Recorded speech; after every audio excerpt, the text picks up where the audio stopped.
Добро вечер, почитувани гледачи, добро дојдовте во Што мисли народот на телевизија Стар. На почетокот на работна недела која што ќе биде скратена, зад нас е еден празник, пред нас е други празнувања, една скратена работна недела која што ги радува оние кои што можат да поврзат викенди. Ние не поврзуваме, овде сме вечерва повторно со вас во емисија во која што ќе разговараме со наш гостин кој што одамна не бил во нашата емисија и добро е тоа што е повторно, а сме го имале како гостин од многу аспекти, од аспект на позиција на пратеник, од аспект на позиција на министер и на градоначалник, што дава за право за да очекуваме интересна дискусија оваа вечер.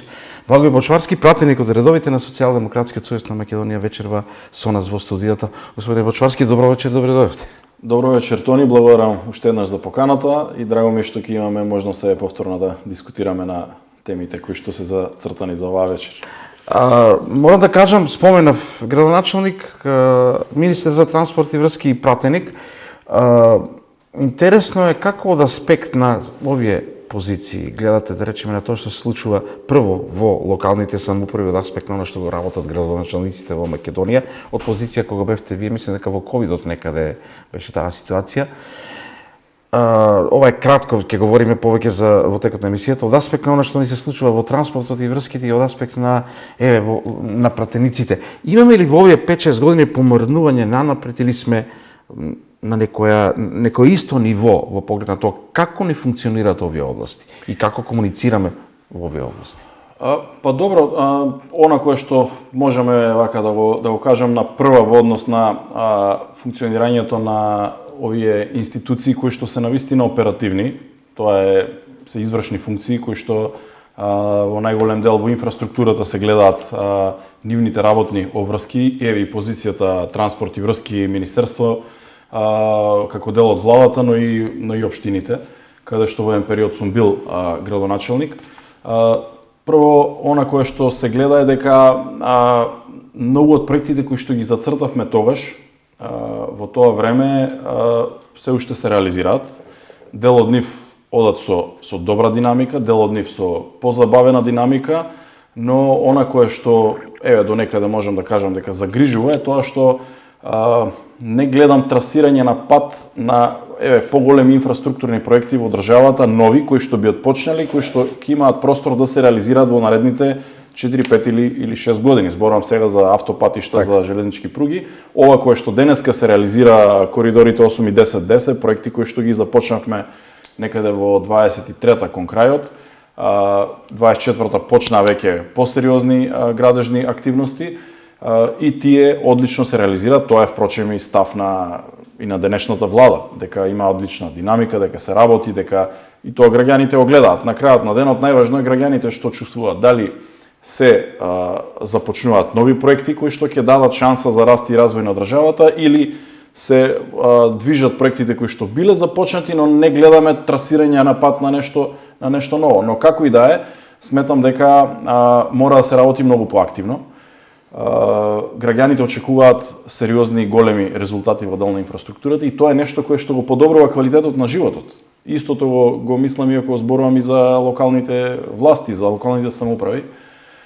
Пред неколку дена имавме некои состојби овде во општина Штип кои што ги слушавме по медиуми со обвинувања, со директори на институции, промени кои што се обвинуваат за некакви малверзации. Тоа е нешто кое што ниту јас, а ниту граѓаните посакуваат да го гледаат по медиуми, бидејќи сепак се работи за пари на граѓаните. Ако во време кога беше СДСМ на позиција на локална власт се градеа градинки, денеска слушаме дека во тие градинки се случувале некои други дејствија, наводни, кои што се сериозни обвинувања од самата локална власт. Во секој случај, можеме ли да очекуваме ние, можеби на пократок рок тоа не може да се види, меѓутоа можеме ли како минуваат годините да очекуваме да ги унапредуваме работите и во функционирањето на сите тие институции? И бидејќи ако нема одредени резултати, очигледно дека треба одредени промени. Говораме и од аспект на тоа дека можеби и општините поинаку треба да функционираат од аспект на бројот на советници, советите какви ингеренции ќе имаат. Во собранието можеби колку пратеници ќе има и слично. Дали тука стоиме во место? Во однос на како да нема желба да се менуваме, како да сакаме да стоиме на една ситуација. Се согласувам со оваа теза, бидејќи ние во еден период 18-19 година многу дискутиравме како локални власти со владата тогаш да се обидеме да добиеме повеќе надлежности во општините во тоа време. И Македонија важи за земја која што е една од најцентрализираните општини, каја што целата моќ, апаратот и функционирањето и полугите на власта се во најголем дел во централната влада. Локалните власти имаат многу мали ингеренции и тогаш тргнавме во еден процес на развластување, ајде да речем, на централната власт. Или децентрализација на некој начин, се даваше повеќе ингеренции, повеќе финансиски средства да може да се реализираат проекти, бидејќи општините или градоначалниците или советниците во советот најдобро знаат што треба да се реализира на една микросредина, во еден град, во една општина, во едно село. И токму заради тоа треба да ги јакнеме општините да имаат повеќе средства. Она кое што се чувствува е дека денеска таа дебата малтене и да ја нема. Еве, денеска имаме повторно една политичка партија која што има генерално власта и на централно и на локално ниво, но таква дискусија како и да не се води. Таму притисокот треба да го прави ЗЕЛС, треба да го прават општините, градоначалниците, да бараат повеќе ингеренции. Ние дискутиравме на многу прашања. До прашања за кои што разговаравме, комунална полиција, еден дел од полицијата, кај што комуналните редари ќе потпаднат под како дел од полицијата, еден сектор да припадне под локална власт, да може општината да менаџира заради редот во градот. Така е. И тогаш нормално наидувавме на отпор, дискутиравме, но таа дебата е 5-6 години, ако не и повеќе, веќе не ја чувствуваме дека се одвива некаде. Значи треба да се дискутира, треба да се работи. И на крајот на денот, секоја развиена држава, европска, ако сакате, колку повеќе се децентрализирала, толку поуспешна станувала за граѓаните. Они гледаат повеќе резултат, бидејќи општините се поблиску до граѓаните. Но, еве, како и да е, тоа е денешната слика, но на крај граѓаните ќе ценат дали треба да дадат подршка понатаму на една политичка гарнитура, на една власт, или ќе сметат дека треба да се промени власта. Еве, во делот на советниците исто така, нивните надлежности. Тоа е нешто за кое што секогаш треба да се дискутира и треба да се работи перманентно. Во секој случај очигледно дека можеби сите во државава, не исклучувам речиси никој, понекогаш како да не сакаме да гледаме пошироката слика, гледаме тесно, краткорочно, не гледаме долгорочно и можеби затоа е тоа така. И токму затоа така сакав да започнам со емисија бидејќи сте били на повеќе позиции, а емисија ќе говориме еден дел во она што е вашата редовна активност, пратеничката активност во Собранието на Република Македонија, еден дел бидејќи бевте во Министерството за транспорт и врски, ме интересира прилично како гледате на тоа, како се реализираат во моментов и реков веќе многу често оправдувањата за кочење на некои проекти се дека СДСМ е виновен и оставил таква ситуација и состојбите во СДСМ.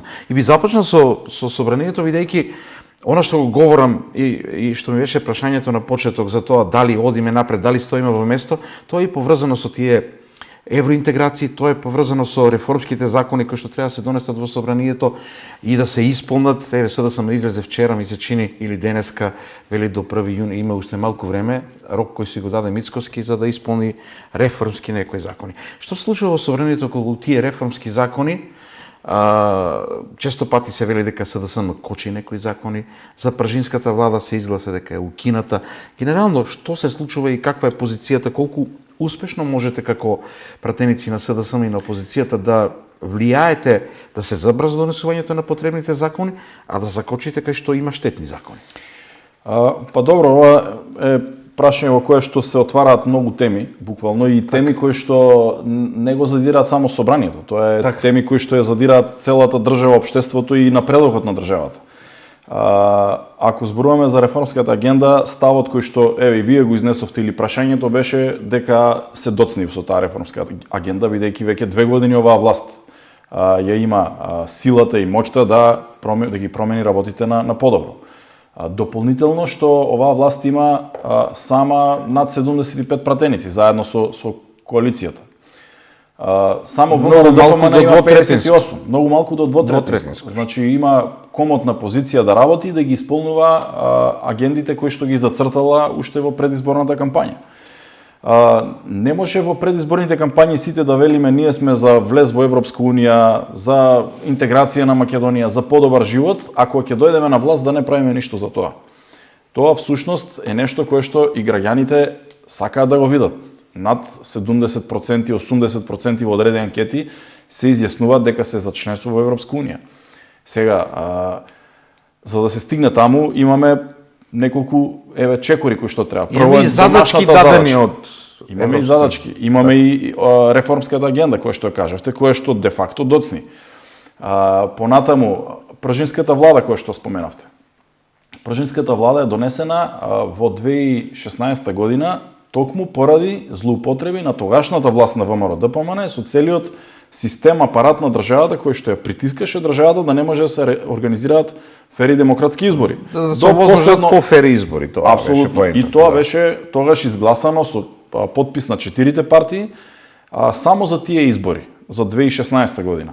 За да потоа кога ВМРО-ДПМН беше опозиција, на барање на тогашниот лидер на опозицијата Христијан Мицковски побара да се продолжи важењето на таа техничка влада некаде во 2018 година, за да наредните парламентарни во 2020 година повторно имаме техничка влада во која што тогашната опозиција ќе предлага своји кадри за да ја следат имплементацијата, да речем, или организацијата на изборите. Да нема злоупотреба и така. Апсолутно. И понатаму нивното барање тогаш беше таа техничка влада да стои, да биде во функција се до влез на Македонија во Европска унија.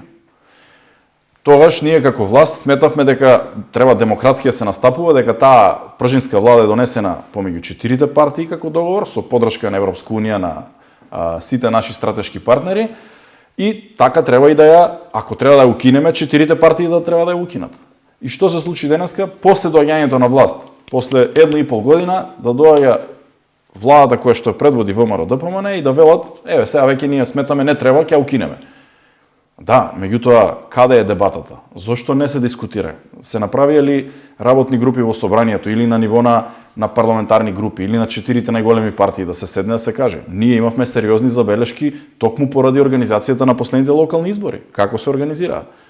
И веќе се наговестува нешто кое што ниту еден граѓанин во Македонија не сака да го слушне или да го види, а тоа е повторно притисок врз институции, повторно притисок врз гласачи.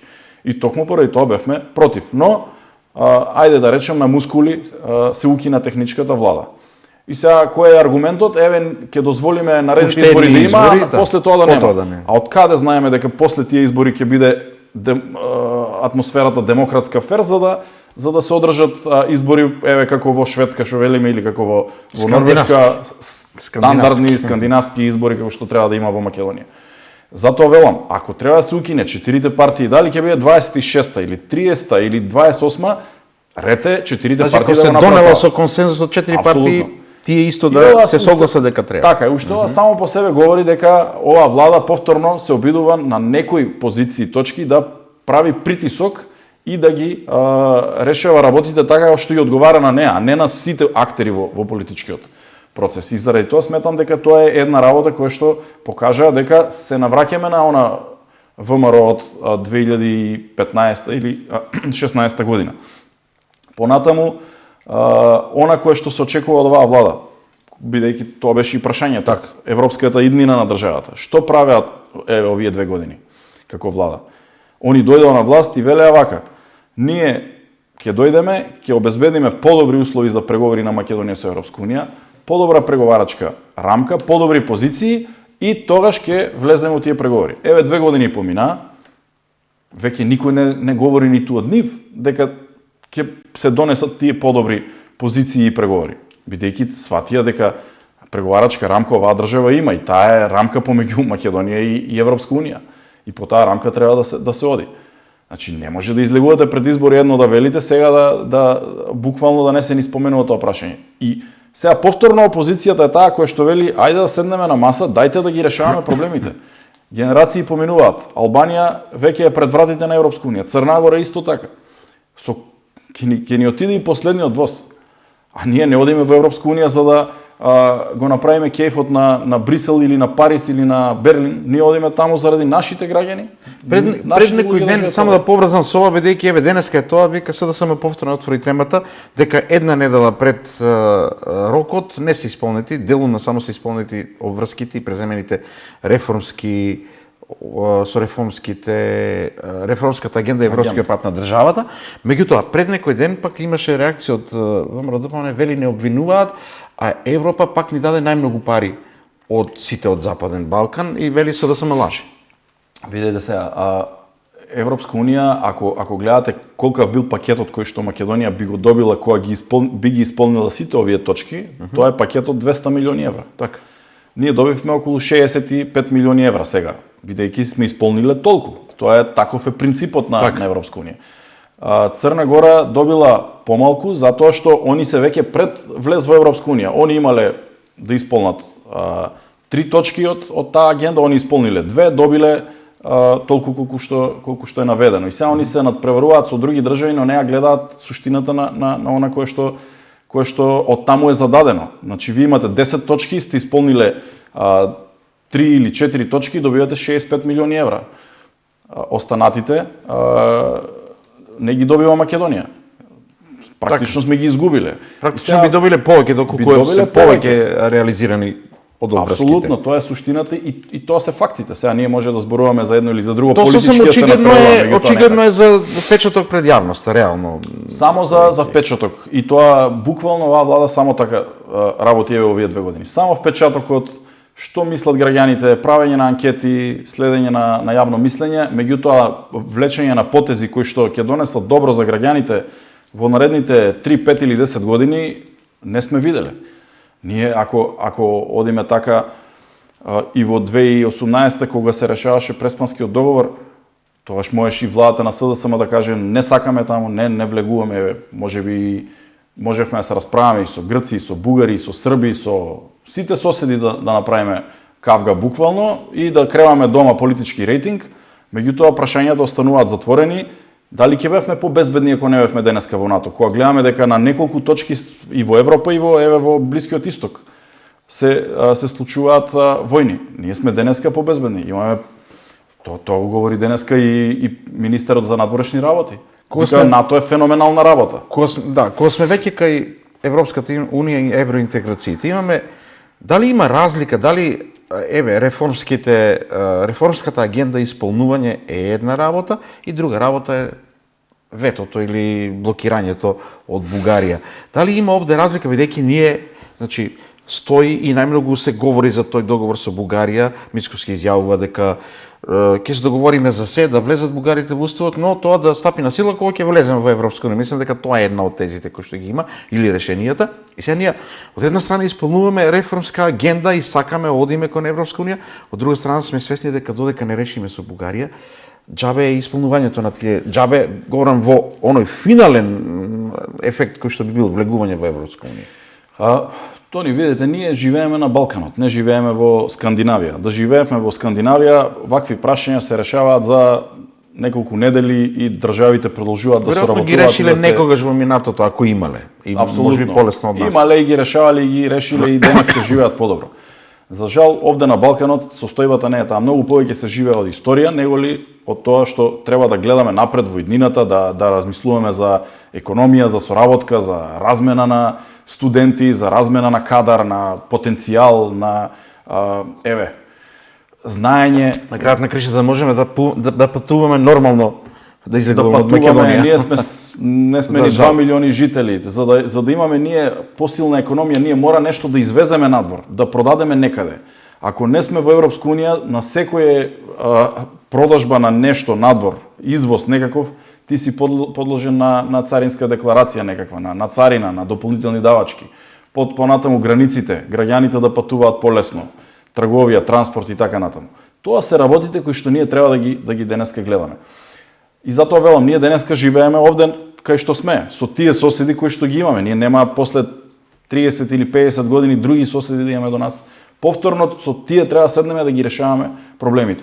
Што може да биде различно после 5 или 10 години? Ќе влезе веројатно Албанија, ќе треба и со нив нешто можеби да разговараме тогаш.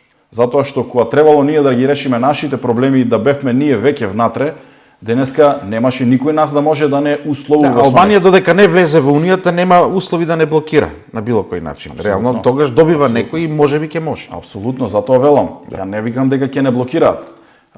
До сега имаме добри меѓусоседски односи со Албанија, во делот на соработката, во делот на инфраструктурата се градат патишта кои што не поврзуваат. Да, меѓутоа и со Бугарија во одредени моменти се чинеше дека е релаксирано, па наеднаш дојде. Така е. И сега прашањето е дали ние ќе ги решиме проблемите и ќе одиме. И сами рековте во вашето прашање, владата вели вака, ВМРО-ДПМН вели не е никаков проблем да се внесат трите малцинства во Устав. Да важи од моментот кога ќе влеземе во Унијата. Еве и да е така.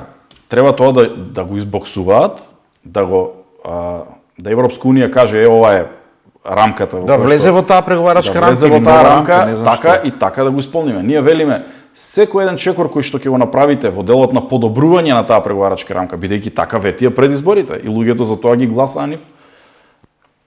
Секое подобрување, дојдете, донесете да го разгледаме. А ако не задире во нашиот национален идентитет, посебност, јазик, култура и така натаму, ние сме овде како СДСМ да седнеме, да го разгледаме и да го поддржиме. Но, што се случува сега? Нити има подобрување на таа преговарачка рамка, ниту некој тоа го прифаќа како таков предлог кој што го даваат од ВМРО-ДПМН. И сега што правиме? Треба да одлучиме се договориме. И повторно СДСМ денеска вели, луѓе, дајте да седнеме, да видиме што правиме за иднината на граѓаните на Македонија.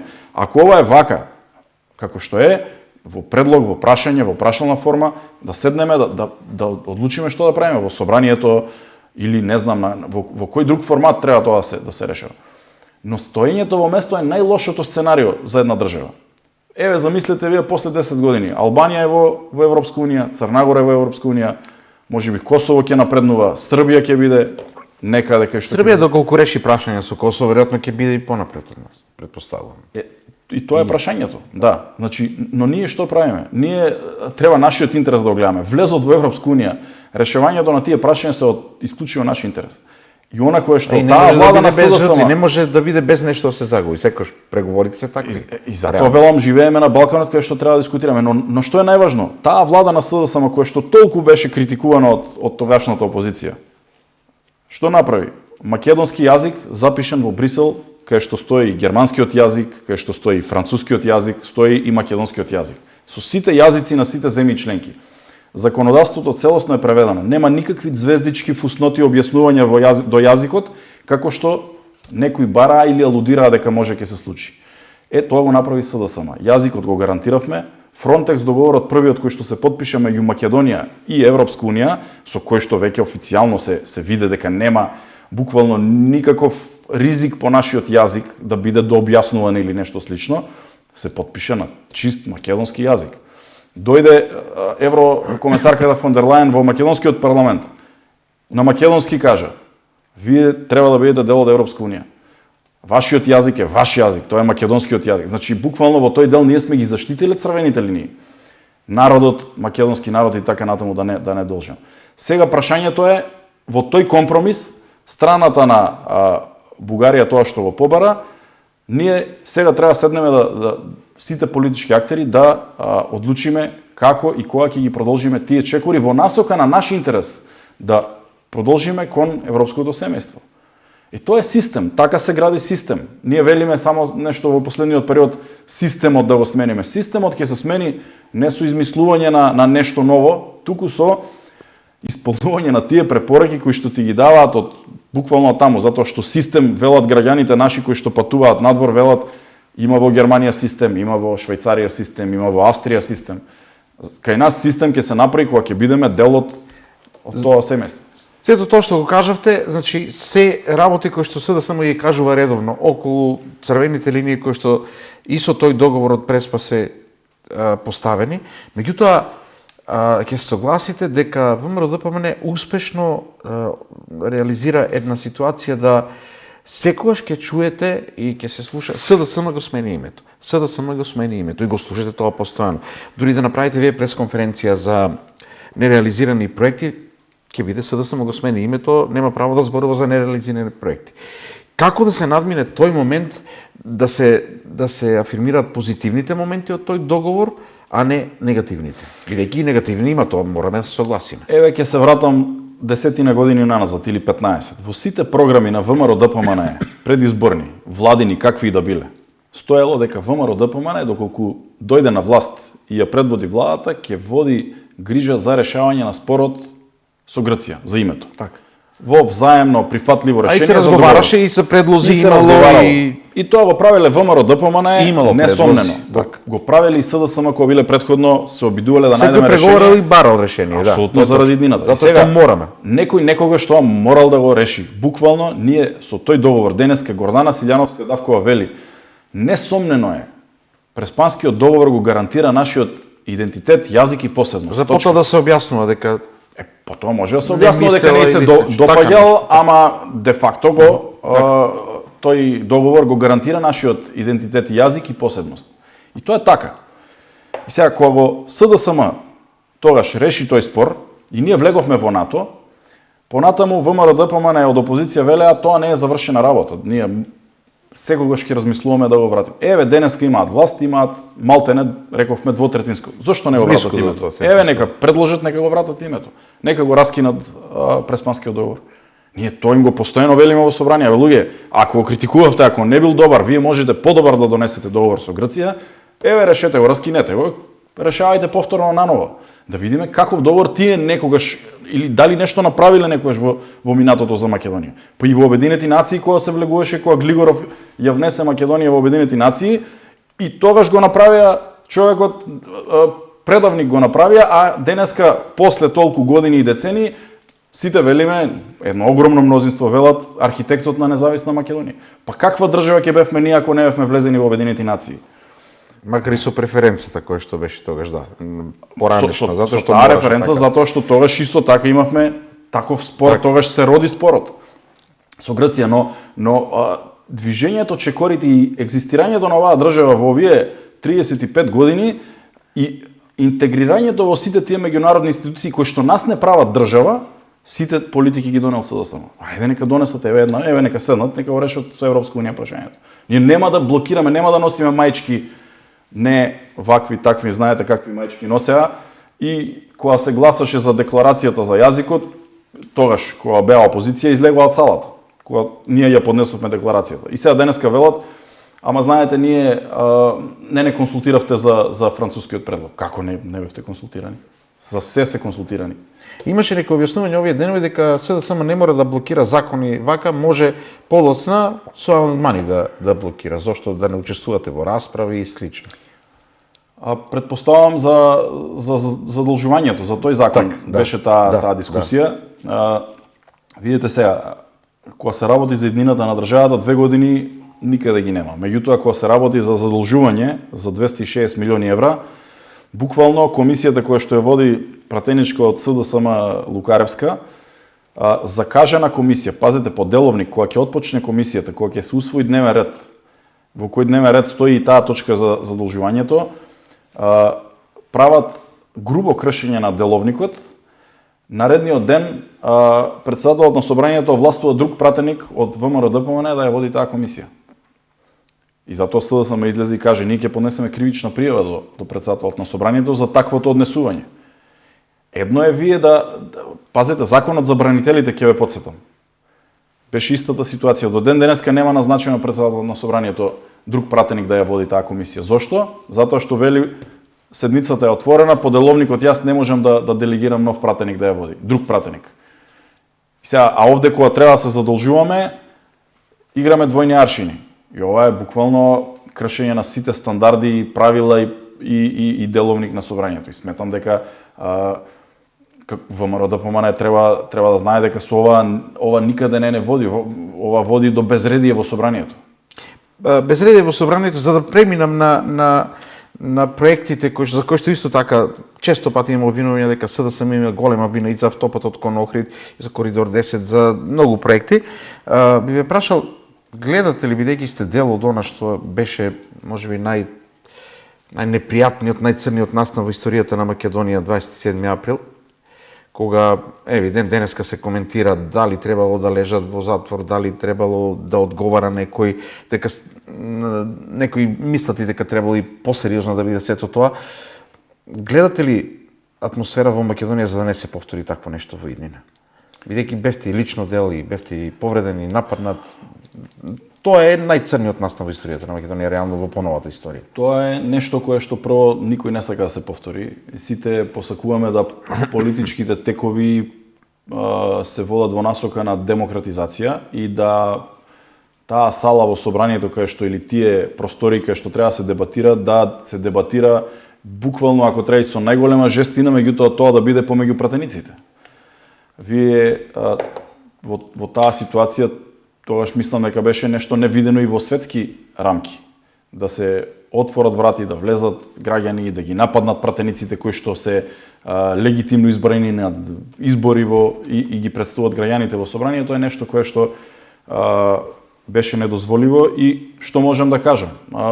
Можам само да посакам да никош повеќе не се повтори таква работа. Дали ќе се повтори, тоа зависи од сите актери во политиката. Дали ќе водиме грижа за државата, за градење на еден систем во кој што вредностите ќе се почитуваат, во кој што државата ќе оди напред, во кој што секој ќе си работи својата задача, пратеникот својата, не знам, професорот во средно училиште ќе работи својата задача и така натаму, е нешто кое што посакуваме да функционира. Некои велат во оние скандинавски земји или во Европска унија некогаш вика политиката е малку досадна бидејќи се тече според правила, според одредени принципи кои што ги зацртале и нема отстапки од тоа. Но посакуваме наскоро и тука да се водат такви дебати, вакви кршења на деловникот. Никој не сака да се случуваат за задолжување, па нели сме трета економија во Европа. Што ќе се случи ако 3 дена подоцна се повлече кредитот или 7 дена подоцна се повлече кредитот или се усвои тој закон една недела подоцна. Значи буквално економската состојба е нешто друго за кое што мислам дека имаме и треба и цела емисија да зборуваме во каква ситуација беше државата после излезена од две кризи и ковид и енергетска криза, за каква ситуација да имаме денеска. Но тоа е тема која што доколку има прашање ќе дискутираме. Можеме и за тоа, меѓутоа јас би сакал да преминеме сакав уште едно прашање поврзано со пружинската влада. Значи се гледа како на некој начин делува како джентлменски потек и фер предлог да важи уште овие избори, потоа да не важи. Значи сепак бидејќи на власт ВМРО-ДПМН, да овозможи СДСМ да има техничка влада. Меѓутоа на што се базира сето тоа или убеденоста некоја дека ВМРО-ДПМН толку ли се убедени во својот рейтинг дека ќе победат секако на тие избори дури и со техничка влада? Дали имате размислување зошто е токму таков предлог? Јас не сум сигурен дали тие се убедени и мислам дека воопшто не се убедени дека ќе победат и затоа прават еден ваков исчекор во насока на укинување на таа техничка влада, а оваа во последните избори кои што треба да се случи техничка влада во 28 на тие избори, во законот за влада повторно направија измена, во таа измена на закон, каде што министрите кои што ќе дојдат од опозицијата во оваа следна влада нема да имаат право да назначат своји советници во кабинетите со кои што ќе работат. И сега, значи, одма имате со ВМРО-ДПМН нешто кое што на задна врата пробуваат да прогураат, буквално. Значи, ќе има техничка влада, нема да можат министрите да работат со полн капацитет. На наредната, они мислат дека нема да има потреба да има. Ако беа во опозиција, зошто велеа до влез во Европска унија треба да има техничка влада? Зошто тогаш велеа така? Наједноставно прашање. Што се сменило од 2019 до 2026? Минатите избори, сите се сведоци, таму кај што резултатот беше тесен во тие општини, како функционираше ВМРО-ДПМН за да ги добие тие општини. Затоа велам, нема честни намери во таа работа. Буквално и на крајот на денот, ако толку сметале дека треба да се смени, да се укине техничката влада после наредните избори, па ќе седневме после наредните избори ќе ја сменевме, ќе укиневме. Така е. Ако наредните избори се такви какви што посакуваме сите фер демократски, не е важно кој ќе биде власт, која опозиција, ќе седнеме заедно. Тој закон се носи за една недела во собрание. Зошто сега одлучуваат за тогаш? Можеби тогаш ќе биде полоша климата за избори.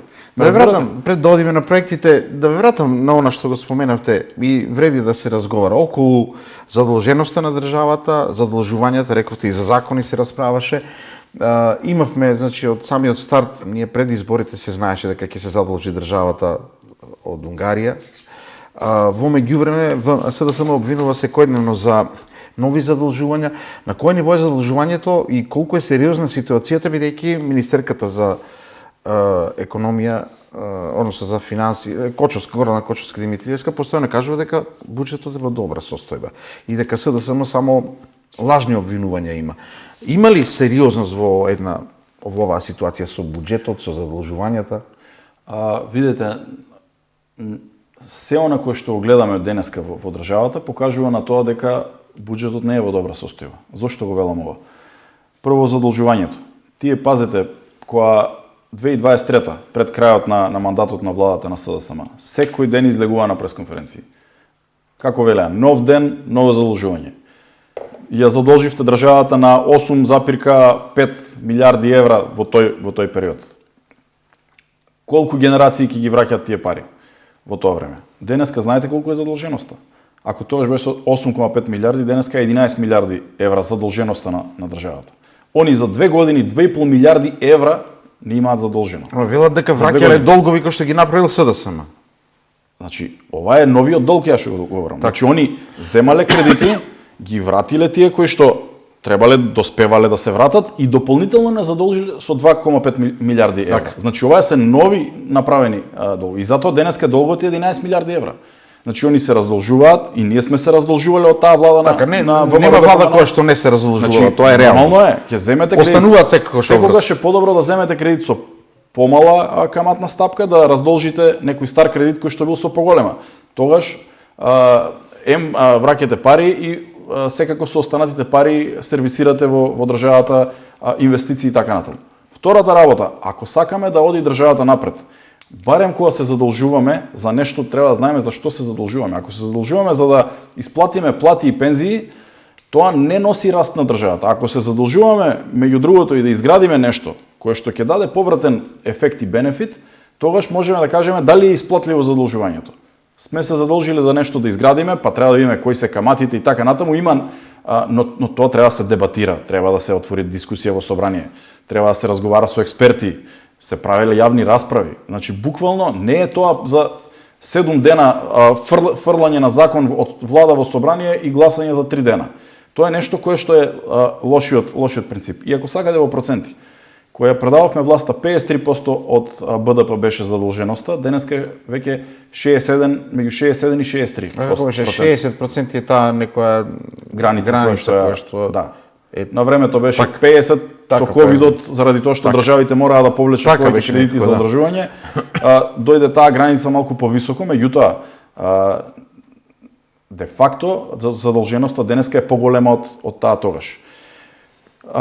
Тие се бројките и овде нема бегање. Ние може денеска да зборуваат они меѓутоа за што се земени овие кредити. Еве таа 1 милиарда евра која што е земена, таа веќе нема, таа е земена потрошена.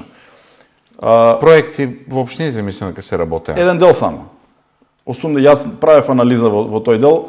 Од 1 милиарда евра до сега се потрошени некаде над 40 милиони евра за проекти во општините.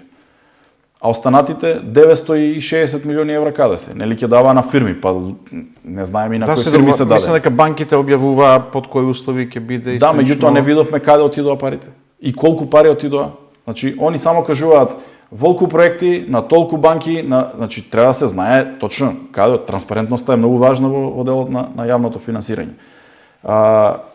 Токму затоа во делот на дефицитот. 85% од дефицитот за оваа година е веќе потрошен до мај месец. Тоа значи имаме уште се правеше ребаланс 15 чини. Не е се уште направен. Меѓутоа и да е направен. Пазете, кога дојде ВМРО ДПМН 24 година, што велеше?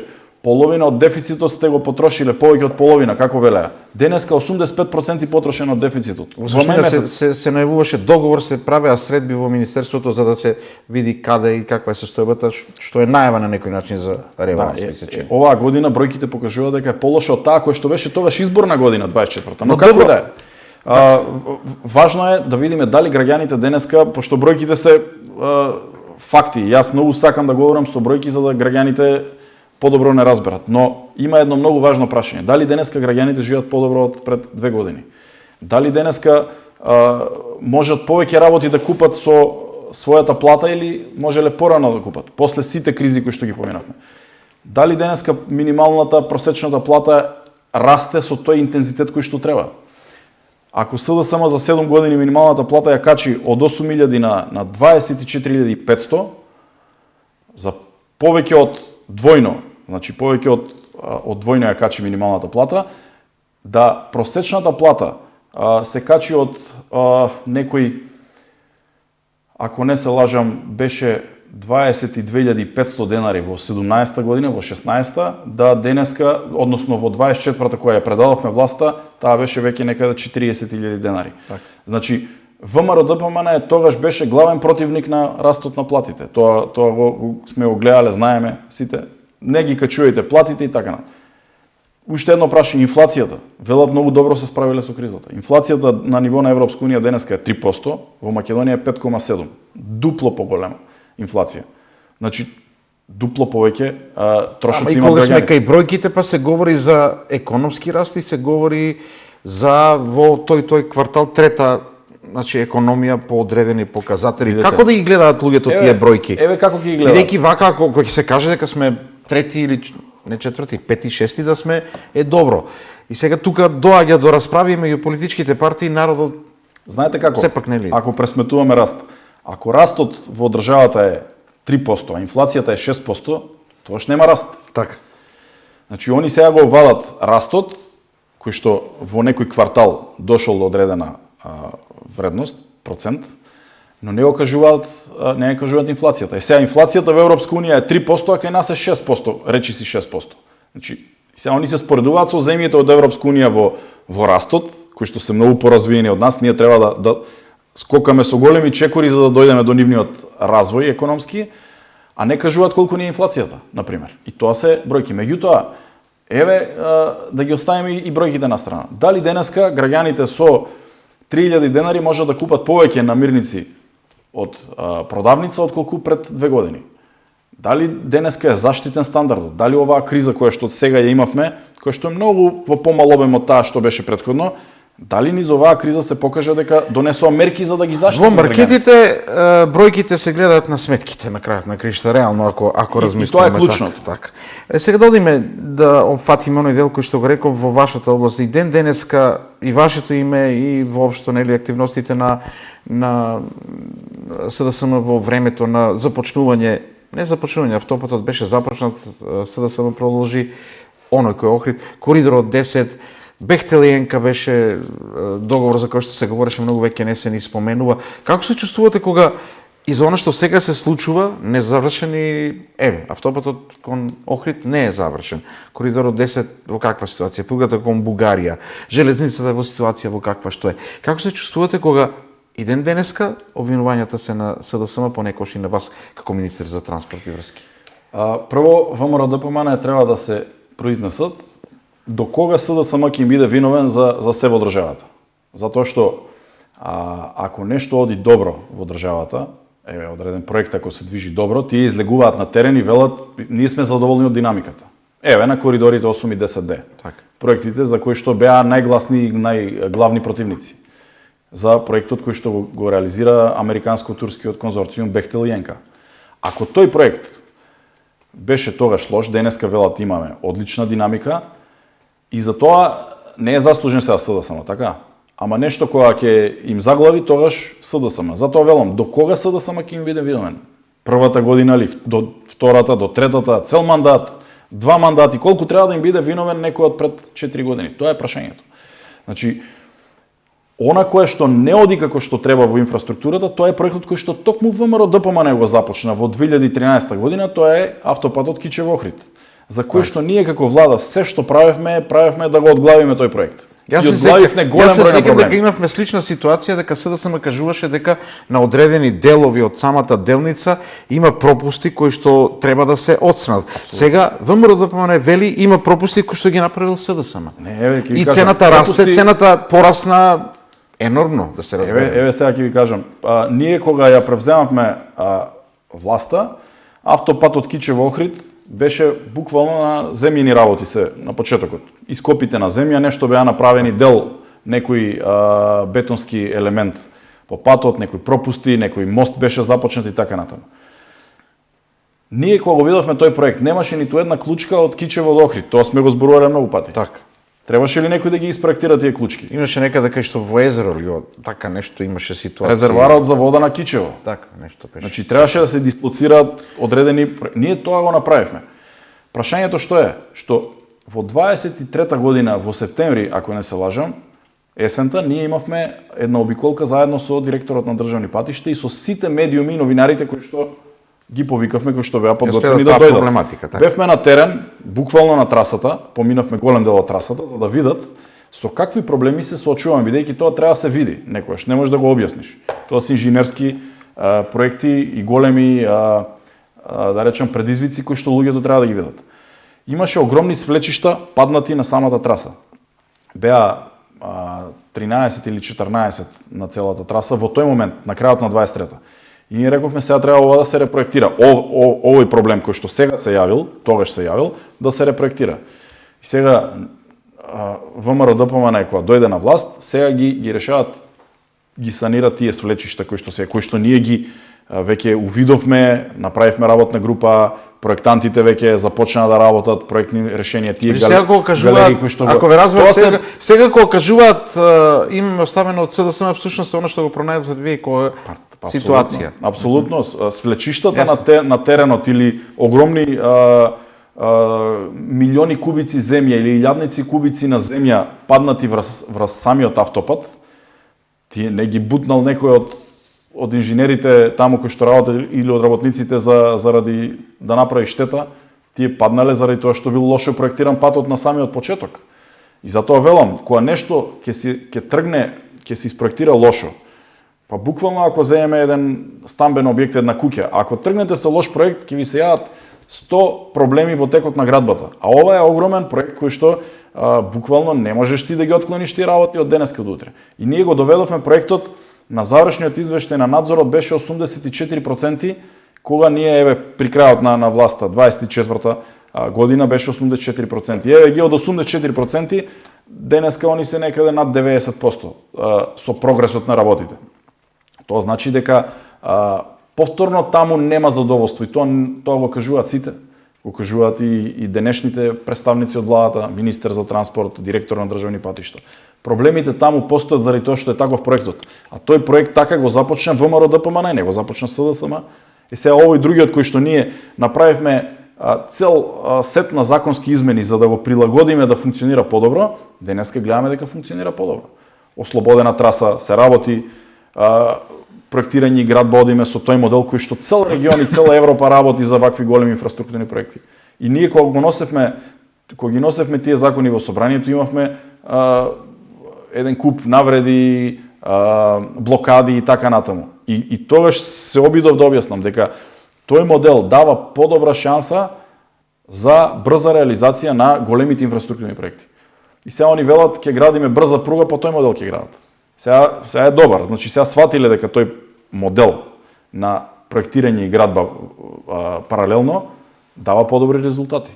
И тоа е нешто за кое што тврдам дека тоа е зачетокот на тој модел го даде СДСМ уште во законите во државата. Дали само тој модел е од вашата струка? Дали моделот кој што избран е основната причина за толку долго да се работат такви проекти кај нас? Сепак гледам дека и во земите на Балканот таква ли ни е ситуацијата, такви ли ни се и корупција и се што имаме менталитет, закони, многу долго се реализираат такви проекти, несватливо долго. Не може, значи толку време да не се направи автопат од Кичево до Охрид. Штип Скопје, знаеме како беше ситуацијата, имаше и таму проблеми, па бандери на самиот пат и слично. Да. Се сеќавам, зошто ние сме во таква ситуација толку долго да се реализираат такви проекти? Дали само законите се проблем, дали начинот, моделот на градење? Значи, моделот на градење е еден од клучните аспекти за да се побрзо реализира тој голем инфраструктурен проект. Не говорам сега за една градска улица. Апсолутно не. Зборувам за големи инфраструктурни проекти. Значи, ако вие имате модел во кој што како држава ќе ангажирате проектантска куќа да проектира еден автопат и таа проектантска куќа ќе го проектира 2 години тој автопат. Понатаму вие кога ќе биде тој проект готов, го земате како документација, огромна документација, и врз база на таа документација распишувате повик за изведувач кој што ќе огради тој проект. Низ тој проект се гледаат веќе суми начинени, моделот како ќе се гради. Кога ќе изберете фирмата изведувач, таа доаѓа, почнува да гради. Ако проектот не бил со доволно истраги на терен, бидејќи проектантот дошол, завршил работа, си наплатил пари и си отишол. Можеби тој проектант е меѓународна компанија, голема. Завршил и си отишол. Доаѓа изведувачот, нешто излегува кое што не е добро испроектирано, а нешто можеби не можеле проектантите да го видат. Нели? Кога ќе се работи на темелење на одредени мостови, така излегуваат подземни води, нешто ќе се случи, обрушување на косини, кај што треба повторно да се проектира. И кога ќе дојдете до таква ситуација, веќе проектот го заглавувате. И треба наново проектирање да ги повикате повторно, дали тие проектанти или некои други, да се работи повторно. А овој модел нуди друг систем. Вие го избирате изведувачот и велите, вие ќе проектирате и ги градите заедно, во реално време, во фази. Можете да испроектирате кај што е чиста трасата, решена имотно-правна проблематика, експроприација на земјиште направена, 5 километри. На тие 5 километри проектираат и веднаш почнуваат со изведба. И тие ги решаваат во од проблемите на терен. Додека се градат тие 5 километри, се ослободуваат, се експроприираат нови 3 или 5. Се добива на време. Се добива на ефикасност. Тоа е едното моделот. Второто е експроприацијата на теренот. Ние со ова со Кичев Охрид, сите тие косини кои што ги правевме, ни се јави нова експроприација. Некаде во планината, таму во Западна Македонија, некој имал сопствена нива, треба да одиш да го обештетиш како држава. И судски постапки се отвараат и тука се заглавуваат проектите. Значи, три работи: мора да има добар модел, мора да има брза експроприација на теренот, добар проект кој што е многу важен, и четвртата работа е да имате силен изведувач, силна фирма која што ќе може тоа брзо да го реализира. И на крајот сме на емисијата, остана само малку време за состојбите во СДСМ, бидејќи таму покрај ова што е битката со власта за секојдневна, нели, со обвинувања, со одговарања прес конференции, имаме ситуација во која што реално СДСМ мора да се консолидира по она што се случи на последните изборни циклуси, а од друга страна од време на време и внатрешно има личности кои што, значи членови на СДСМ, кои што излегуваат со ставови кои што велат за недобри состојби. Докаде со консолидацијата на СДСМ очекувате ли дека ќе дојде во ситуација реално добро да парира на избори наредни? Видете, СДСМ во изминатиот период поминува низ тој процес на консолидација, на збивање на редовите, и низ еден таков процес очекуваме да партијата зајакнува перманентно и постепено и да дојде во позиција да се бори на наредните парламентарни или било какви избори да се случат. Не само заради социјалдемократите во Македонија, луѓе кои што веруваат на таа опција, на левичарите од Македонија, туку заради сите граѓани СДСМ мора да биде силен. Бидејќи СДСМ кога бил силен, државата одела секогаш напред. Сме решавале тешки прашања, СДСМ подметнувал рамо за да можеби во тој момент изгуби политички рейтинг, ама денеска државата да ние членка на НАТО, денеска ние сме на масата со најсилните, денеска сме побезбедни и многу други придобивки, како што говорев и во емисијата. СДСМ се подготвува за конгрес кој што ќе биде програмски во наредниот период и, како што реков, работи на таа консолидација. Посакувам да бидејќи дискутираме многу на тие форуми, на Централен одбор, на извршните одбори, во општинските организации, се работи постојано, имаме контакт со граѓаните постојано и тоа е нешто кое што е многу важно. Грешките на власта ги следиме перманентно и тоа што се гледа дека оваа власт покажува огромни слабости.